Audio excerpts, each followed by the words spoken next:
যারা যারা সারেগামা শুদ্ধ স্বর এবং কোমল স্বরটা তুলে নিয়েছেন তারা এই সুন্দর একটা ছোট্ট জিনিসটাকে প্র্যাকটিস করবেন ভালো করে।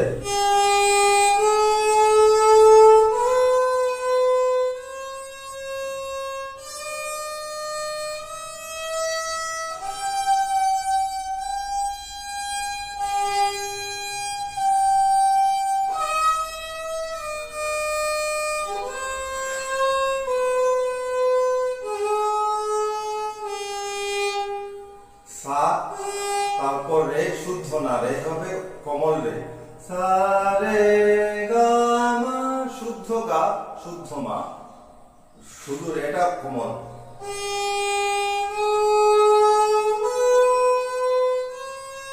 তারপর পা, আবার ধাটা কোমল হবে, আবার নিটা শুদ্ধ,